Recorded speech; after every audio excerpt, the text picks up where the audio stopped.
Perto do início da história da Bíblia, um homem chamado Caim fica com ciúmes de seu irmão, que é favorecido por Deus. E Deus diz a Caim: tome cuidado com sua ira, porque o pecado é um monstro que quer te consumir. Mas você pode dominá-lo. Caim cede ao monstro e mata seu irmão. E como resultado, Deus envia Caim para o deserto. E lá ele constrói a primeira cidade da história da Bíblia. Um homem que constrói uma cidade inteira? Bem, no mundo antigo, uma cidade era um grupo de casas cercadas por um muro, para proteção. Caim tem medo de que alguém possa encontrá-lo e matá-lo. Ok, entendi. É o muro que define a cidade. Exatamente. Então a cidade de Caim dá origem a uma cultura de vingança e violência. Mais tarde, um dos guerreiros da cidade, que é como um rei corrupto, se vangloria em uma canção: se você me ameaçar, me bater ou ferir minha honra, eu te matarei. Essa é a mentalidade dominante na cidade de Caim. O monstro que Caim permitiu entrar nele agora se tornou um monstro no qual as pessoas vivem. A cidade é uma coisa ruim. Mas não tem que ser. A cidade de Caim é também onde a música é inventada, além da metalurgia e da domesticação dos animais. Então as cidades podem ser um lugar onde criamos abundância para todos. Mas dê tempo à cidade e esse monstro acabará por tomar conta. Certo? Como a próxima cidade, fundada por um rei guerreiro gigante que constrói uma cidade com uma torre que chega aos céus para tornar seu nome grande. Essa é a Babilônia, que um dia espalhará sua violência por toda a terra, conquistando muitas nações. Sim, a Babilônia é a imagem bíblica de uma cidade humana monstruosa e violenta. Isso é trágico, porque a cidade é o oposto do lar, do jardim seguro em que Deus originalmente colocou os seres humanos. As cidades antigas têm muros imponentes para autoproteção e para manter os bens dentro de casa. Mas o jardim é protegido por Deus, com uma fonte no centro que flui para os rios e eles compartilham sua bondade com toda a terra. A Babilônia tem uma torre em seu centro para chegar aos céus. Enquanto o jardim tem a árvore da vida no centro, o trono e a presença celestiais de Deus tocando a terra. A mentalidade da cidade é a autopreservação e a paz, reforçada pela ameaça da morte. Mas a civilização do jardim é a paz por meio da generosidade, porque sempre há o suficiente para todos. Vamos voltar para o jardim. Sim, seria uma boa ideia, mas a surpresa da história bíblica é que Deus planeja trazer seu jardim para a cidade. É sério? Sim, vamos ver o rei Davi, que Deus designou para liderar Israel.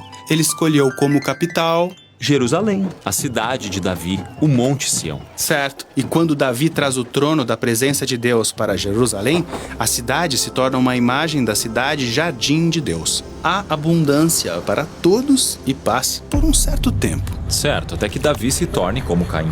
Ele cede a esse monstro interior e mata um de seus soldados para tomar a esposa dele.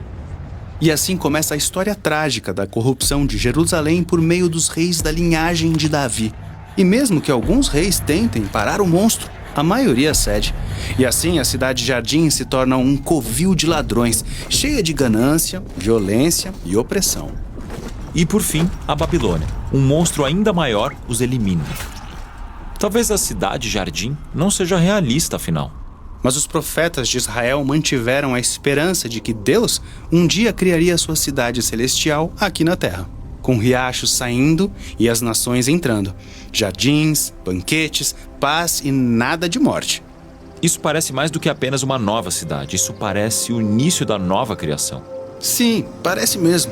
E é essa a esperança que nos leva à história de Jesus. Nos dias de Jesus, Jerusalém era governada por um rei violento, Herodes. E quando Jesus começou a anunciar que o reino celestial de Deus estava chegando aqui na terra, ele nem foi para Jerusalém ou para seus líderes. Sim, ele foi para as colinas e cidades da Galileia, compartilhando boas notícias com os pobres e os sem importância. Então Jesus levou seus seguidores para um monte e disse: todos vocês são a cidade sobre o monte que brilhará para as nações. Então ele ensinou a seus seguidores a ética da cidade de Deus, que é o oposto da mentalidade da cidade de Caim e da Babilônia. Em vez de proteger a vida e manter a paz com a ameaça da violência, Jesus ensinou seus seguidores a criar a paz, compartilhando generosamente, até com seus inimigos, e a preservar a vida por meio do amor e do perdão, mesmo que isso te custe um preço. É isso que acontece quando a cidade celestial vem à Terra. Mas os profetas não estavam esperando que a nova cidade de Deus fosse Jerusalém? Bem, Jesus disse que a Jerusalém de seu tempo era corrupta e destinada à destruição. E isso causou problemas com os líderes da cidade. Então, para manter a paz, eles usaram a ameaça da morte para se livrarem de Jesus.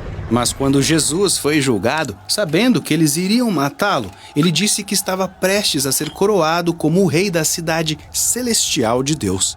Mas como alguém se torna rei deixando que seus inimigos te matem? Bem, é possível se você for maior do que a morte. Na verdade, essa é a única maneira de transformar a mentalidade da cidade de Caim, superar o medo da morte confiando no poder da vida eterna de Deus, que ressuscitou Jesus dos mortos. Esse é o poder que flui de Jesus para o mundo hoje. E assim os primeiros seguidores de Jesus se uniam para buscar o bem-estar de suas cidades, enquanto confiavam que sua verdadeira cidadania estava em outro lugar. Você quer dizer a Nova Jerusalém, a cidade de Deus? Sim, e quando os seguidores de Jesus se reúnem e compartilham, eles podem começar a provar a vida e o amor dessa cidade celestial, agora mesmo, no presente. Então a história da Bíblia não termina com seres humanos construindo uma cidade que suba ao céu. Não, ela termina com Deus trazendo sua cidade-jardim para a terra. A Jerusalém celestial, cheia de abundância para todas as nações, com o rio da vida fluindo por suas ruas. E em seu centro está o Jesus crucificado e ressurreto no trono. E os muros da cidade não serão necessários, porque os portões dessa cidade nunca serão fechados. Nossa missão no Bible Project é ajudar as pessoas a experimentar a Bíblia como uma história unificada que leva a Jesus. Tudo que produzimos é gratuito, graças a pessoas generosas que se encontram ao redor do mundo, assim como você. Você pode acessar toda a nossa biblioteca de vídeos, conferir todos os nossos recursos e juntar-se a nós em bibleproject.com/português.